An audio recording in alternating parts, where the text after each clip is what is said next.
Hello again, everybody. Sebastian here with another Watcher of Realms video. In this one, we're going to do it without a face cam today. We are going to be looking at the channel's avatar for this video and possibly a few ones here in the future as I'm still recovering from surgery, major eye surgery on my left eye. So just to alleviate you all from having to look at it, I'm going to let the swelling go down a little bit, the inflammation go down, and once it doesn't look too awkward on camera, we'll start using the face cam again.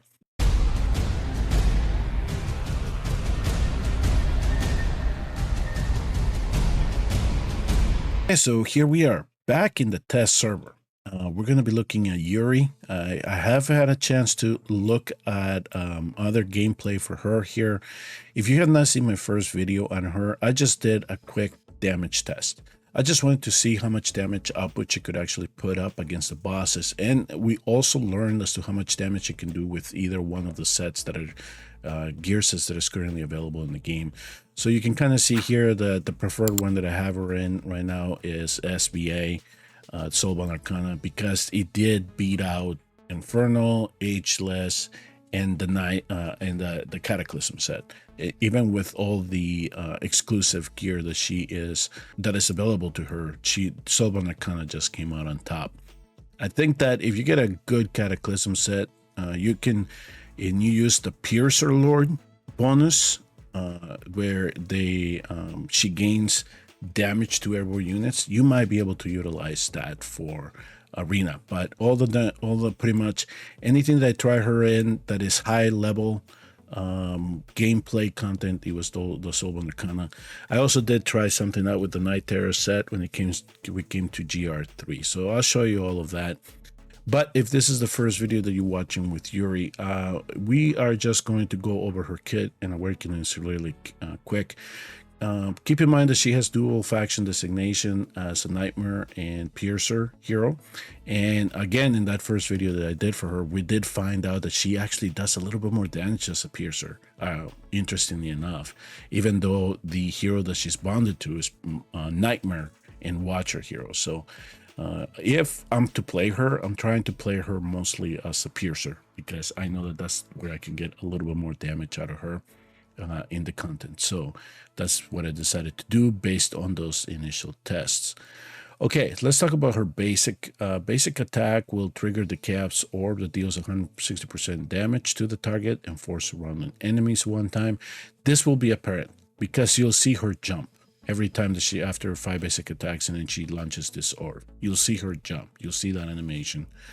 Then she will deal 50% damage 6 times to random targets in range, deals 20% increased damage to airborne units. Now, if there are just one single target or one enemy in range, all this damage will go to that single enemy. That's why in the boss battles, that's where her damage was coming in. All those multi-strikes were going to the one unit. So if we're looking at her ultimate, it's a 4x3 grid. Of course, if you play her as a Piercer, you get an extra one, so it's 5x3. She deals 60% damage 2 times to random enemies in range, prioritizing airborne units. So the less enemies that are in range, of course, then she can do more damage, but we know that in some situations we have swarms coming at us, so we're not going to be able to help that. The Vixen's Charm here, this is what made her interesting to me, because I wanted to see how much more damage it can do, given that she had this stiffness reduction. Nightmare heroes can do this as well. So whenever her talent or ultimate is triggered, then the defense reductions apply on targets, and it can hit for 5 seconds. So then you can take advantage of that. The Seductive Glance, each time the talent is triggered, it increases attack by 10%, stacking up to 4 times, so you can get this up to 40%. When reaching the max stacks, it then resets again after 20 seconds, which then you have to build it up again. So unfortunately, because of this, she does lose a little bit damage. And so from the first trials that I did, at least with Drake's Chasm, we didn't get as much damage as we thought that she would get out of it. So, but overall, she does do phenomenal damage when we need her to when we play her in the areas that we really want to or where I think that this hero is going to be more applicable towards. If we get her to awaken 1, when dealing damage, she has a 10% chance of inflicting stun on the target. Now, what I would say here is I would not depend this for Semra. You can only usually get 1 damage reduction stack, so the 10% is really low. I'm not if you're thinking about just making her part of your piercer team because you can probably contend with the chainsaw mode, that's not going to be applicable there. I wouldn't count on that. So for me, she's not going to be part of any type of boss battles. There is one in particular though that I will show you that she can actually help you, but I wouldn't depend her for damage. Now, if you can get her up to Awaken 3, this is going to be the sweet spot because this is where she gains her damage increase. So here the damage increases actually based on how many enemies are within her basic attack range. So this can go from anywhere to 8% and to 40%. So if you are in Drake's Chasm and you're using her for progression, you're going to get more damage if you can get her to 8-3. Same thing with Samura, same things with something like the Lord of Styx. That's where the sweet spot becomes for her. So early on, she will fare well, especially in progression, but eventually this is where you want to elevate her if you want to take her into the end game. Her 5th awakening, she reduces the AoE damage taken by 50%. So this just increases her survivability. So initially you would think, yeah, you could bring her into Samura or somewhere where you're going to get a lot of AoE damage, but no, that's not what really her kit is meant to do. So this year, I'm going to say maybe there's some type of content in the future that is coming up where she might actually benefit from this a little bit more than Samura as it stands right now. Maybe you can use her for Samura 1. That's especially if you're progressing, that's an area that you can use her there. But that's pretty much what we can expect out of her talent, her skills, and awakening. All right. So for this video, what I wanted to do is I wanted to see what she could do in the gear raids, the dungeons, arena, and then I also took her on a spin in the Phantasmal Nightmare, which is right now the new Immortal Codex boss, but I was actually more interested in the Lord of Styx phase than I was with the Conqueror. So here in GR3, what I really wanted to see is how she could contend with the front, especially if you need if you're in need of a marksman that can target multiple units. So here you can see she does her jump, so that's when the chaos orb triggers, and then she starts doing enemies to damage to multiple enemies in her range. So definitely she's taking care of it with the Nightmare Terror set that I gave her. Yes, it's a little bit spruced up, but she is capable of doing that. And so then when you activate her ultimate and extend her range, she takes care of all the enemies right beside her. Okay, so here's the second part that I wanted to also play, just because I wanted to see how well she did in this regard, in case you have somebody like Idril and you can just say, well, if I have Idril and Silas and they can easily take care of the middle part of it, and and then let's say you have a Laura or you have Hatsu and they can take care of the right hand side, or you can try to time it with Idril so she can take care of the right hand side. So that's essentially what I'm going to do here. I'm going to clear the lane, I guess, in a sense, for me to be able to test Yuri on the left hand side. So here we got rid of the boss. All right, so now what I'm going to do is I just want to see what Yuri can do with these batch of enemies that are coming here from the left hand side.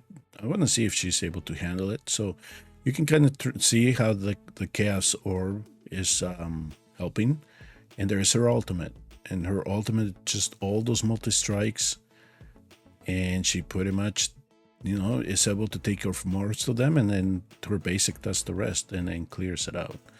So what I would say is that she is going to be a phenomenal progression here for GR3.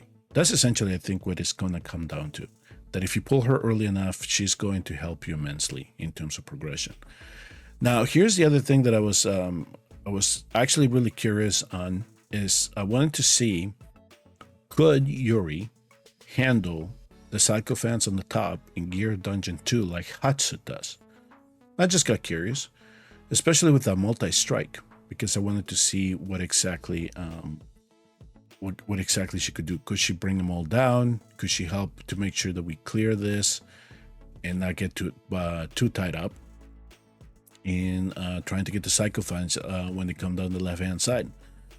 But here's the first thing that I picked up, and this was really puzzling because you can see here there's a little archer that comes and he's here at the bottom, and she was hitting the Psychophants here on top. But then I activated the ultimate because what I wanted to do is start clearing the Psychophants. The Psychophants that were about to move, but her targeting changed over to the archer, which is fine. So I thought to myself, that's not weird.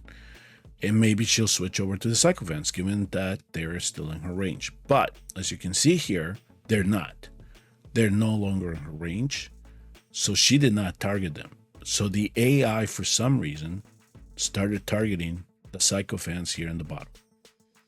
So that doesn't help us in terms of clearing that. So then I said, okay, let me run this again. Let's see if there's a way for me to make sure that I trigger this at the precise moment so it doesn't go to the bottom.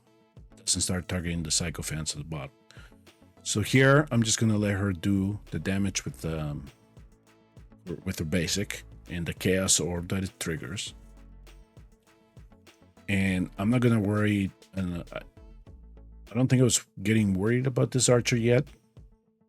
So see how her target is changing. So now she focuses on him. So here, because there were just a couple left, a couple of Psychophants left, I did trigger her ult. And then this time, she actually did target the Psychophants. So there's a little bit of nuance in terms of when you want to activate that ultimate there. Okay, so then, if you're wondering where she can handle the boss, or the clone that comes, yes, she can do that. But the one thing that I found is, depending on when you trigger that ult, you can have a runaway. You can have a Psychophant that runs away from you. Maybe a little bit more, you know, if I even give her more damage than what she had, we could probably, you know, make sure that she brings them all down.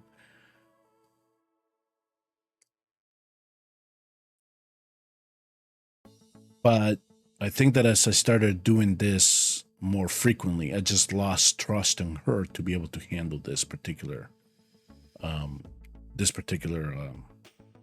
function here. So here you can kind of see that I was able to get around all of this. Now, the other thing though to keep in mind, this is when things kind of fall apart for me. Because if I activate the ultimate when this clone reaches Baron, she's gonna target the clone. So she targets the elite bosses over the normal minions, so over the Psychophants.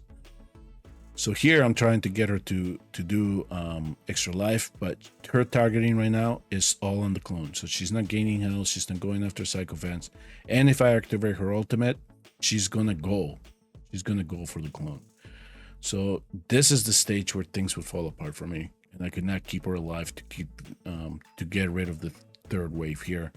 Whereas with Hatsu, we would then activate the ultimate right as that archer gets into range, so he doesn't go by Baron in case the clone explodes. So I had a hard time playing her here in Gear Dungeon. Maybe somebody else finds the right tune or the right build, but with the Soulbone Arcana that I had given her, no, we couldn't get her going.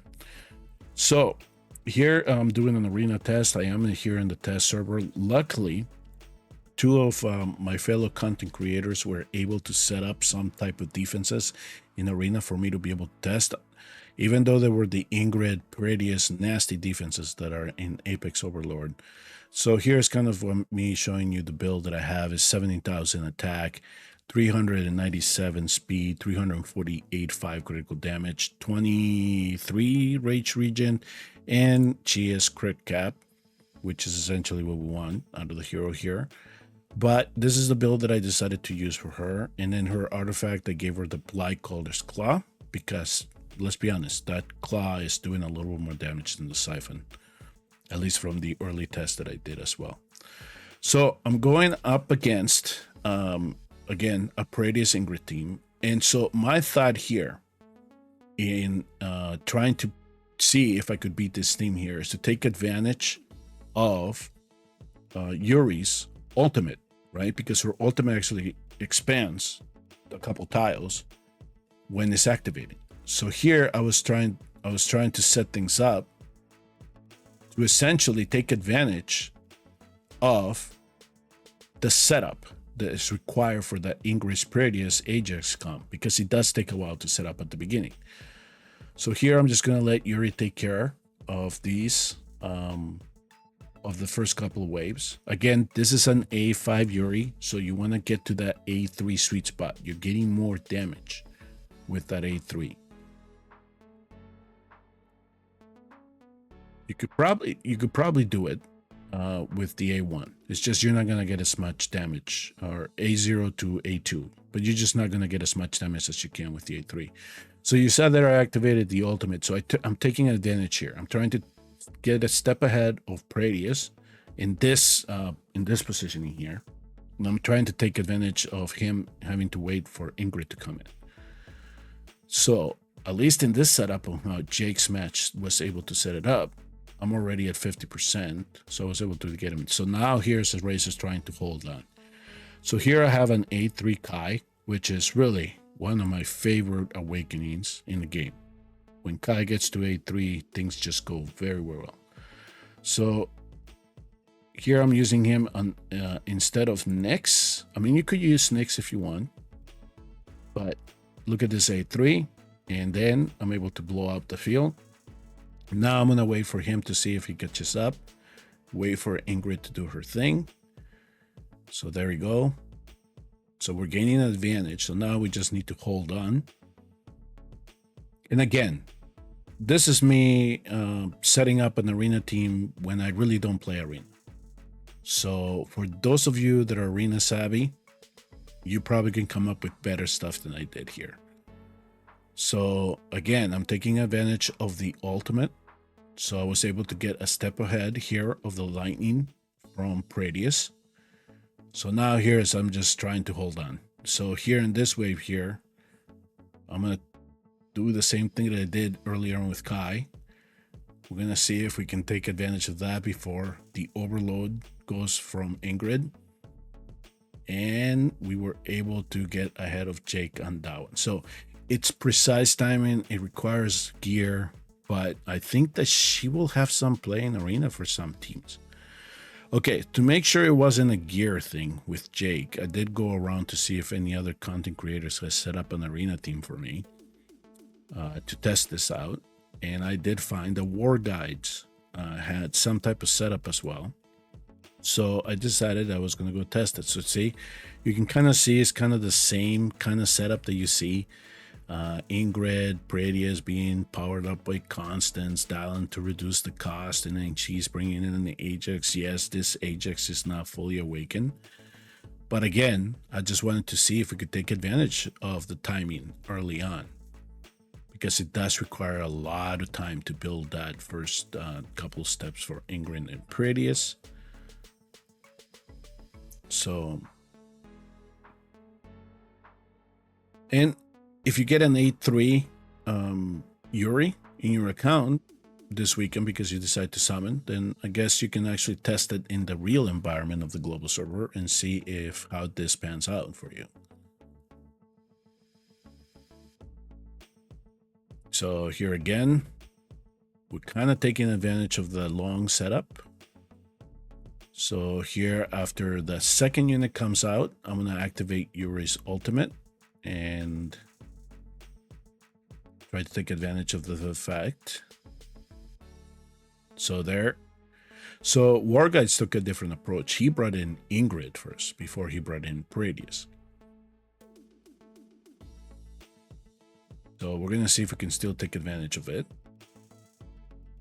So her Chaos Orb doing the multi-hits. So here we have Kai.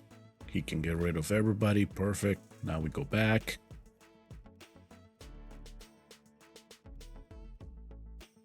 Hopefully, with that little bit of rage that he gained, he can come back up for the next wave on wave number 6. So here's where I'm waiting for Yuri's ultimate to be available again. But unfortunately, that Ingrid beat me with her overload. So we're kind of still on par. So now it's just, this here is just for me trying to hold on. That's essentially what it is. So here Kai is ready again. I'm gonna try to take advantage of it and try to clear the wave before Ingrid does. And again, we're just trying to hold on here because he's already bringing everybody. So everybody, Ajax is down. The damage boost takes effect. So they're gonna be able to do more damage now. So now it's a little late with Silas, but that's okay. I can stay on top of the damage that I already have done to him. Soul Golden. Okay, so here comes the heavy waves. So I'm going to take advantage of Yuri's ultimate already being available. She's doing all the multi-strikes you see there with Kai, kind of teaming up to take all of that down. So again, we're taking advantage. 1% now. And we got the last wave here. So last thing that I'm going to do is bring in a Raja to try to slow things down. See if anything happens to slip by. I'm going to use Kai to try to do as much damage as I can. But here was the concern that I had, right, with the last wave, which is essentially that I knew that he was going to beat me with it. But I had already done enough damage to him that I was able to sustain the battle. And, you know, he definitely did help me in terms of trying to beat that specific composition. So yeah, I think she has a home in arena in PvP, or this part here of PvP. So I wouldn't cut her short for this specific content. I think she'll do very well here. The other area for when it comes to PvP, so I had set up some defenses for Destin. To go ahead and test not only Rygar, but also test Yuri to see what she could do. And at least from the one clip that he did publish and that I was able to know, he's supposed to send me some more clips, specifically of how these things can specifically, play out in terms of it. But he did include this in his Rygar testing, where he actually he sent lightning guards, a level 7 lightning guard affiliated to 168 base power, I think it was. And he did manage to activate her ultimate there, and he melted that lightning guard. There's no question there. But one of the questions that I do have, number one, this is an A5. So that's one thing that we have to keep in mind. Number two, if this was a lower, an A2 Yuri or below, she loses 40% damage. So it might take her a little bit longer to bring a lightning guard of that much power down. Then the other thing that we're curious about here is this is only one target in her range. Remember that the more targets they are, she then spreads her damage out. So essentially here, what I would have wanted Destin to do to make this a little bit more applicable would be just to send the lizard flyers right behind them right away after baiting the ultimate and see if she could handle that. If she can handle something like that, perfect. She'll do great in GvG, but she will struggle when it comes to high defense units, and she will struggle against swarms. She will not help you prevent swarms that well as Hatsu does. So I think from the initial stuff that I saw from Destin, and hopefully from future clips that he sends me, I do think that in the end, she will be okay for GvG, but she will not excel as well. I still think I'm gonna prefer Hatsu over her in the end if she's not awaken 3 or above. All right, for the last bit of gameplay that I want to bring to you here, it actually has to do with the Lord of Styx. So I had the opportunity, at least in a test server, to play the Phantasmal Nightmare, which is where there are 2 bosses within one stage. So for this one, I cleared the Conqueror. So essentially what I'm doing is I'm just jumping ahead. And what I really wanted to see from her, especially with her ultimate being a multi-strike, I wanted to see how many times she could hit the shield in one round. Can she help me with that? And so here you can kind of see we started at 80. So her basic attacks already we're down to 6. So she's doing okay there. Now if I activate her ultimate and all those little strikes trigger, you can kind of see the shield counter come down. So we started at 80 and then we were able to kind of, after her ultimate ended, we're kind of to 22. So that's not bad. We got the shield down 58 points, counting the couple of hits from the basic. So not bad at all. Now, what I had shown you to previously is that she doesn't provide a whole lot of damage when it comes to the boss. But here we are again. We're gonna do. Let me see if I can fast forward a little bit here, because I wanted to do here a run. So here I'm just trying to clear the Conqueror with other units. So you're gonna need 2 major DPS units here, AOE DPS units, magic DPS units, to really bring down this first before you can move on to the Lord of Styx. So the composition that I have, it's pretty much Ares and Ingrid doing that job for me to deal with the Conqueror, and then everything else here is for the Lord of Styx. So here we are. I have Citram, Helga, we have Sun Wukong to provide some damage, IOR, and I have our test subject, Yuri, because I do want to see how much she could help with the later stages of the shield. So here you can kind of see that early on that shield is not too intimidating. So we're gonna jump ahead a little bit because I do want it to go to the heavy counters. And here we're on S. So we actually need 9 million points for this boss to get triple S. So I'm not there yet. I still have to toy around with it. The best that we've done so far is 5 million. But I don't think with Yuri we'll get to 9 million. I think Yuri, it'll complement well to bring down the shield, but I can't count for her to do the amount of damage that somebody like Ingrid or Sun Wukong can do. So we definitely need to keep playing around with compositions to see who could reach that 9 million mark to get to triple S. So you can see her here, she's jumping on the front when her cast orb triggers. So here we are again, we're gonna get the shield. So here in this one here, I do have Surtram and we have Helga, which is fine. So we'll clear that because those 2 are very good at clearing the shield. So here on this one here, though, I don't have Surtram available. So this is where I'm thinking that I do bring in I do keep in mind that I do have her available in case I do need those extra hits to bring that shield down. But I think for this one, Helga's doing a good enough job. There we go. So pretty much Helga did that. So not bad there. Now we're going to jump a little bit ahead. So on this one, I do have Surtram available. So he's going to do the job with Helga. That's not a big deal there. So we keep going. And I think that this is the shield that I wanted to see if she could help me clear, because we are at the 4 million mark there. Fast forward here a little bit. Okay, so here comes this shield here. Now this is when we're getting ready. So look, I don't have Surtram available. So now I'm going to activate Helga. She's going to bring some of that shield down. And now for this here, I am going to count on Yuri's ultimate to try to help me bring the shield down with Iovar. And these 3 did it. So there. So at least in this stage here, I was able to bring that shield down, which was perfect.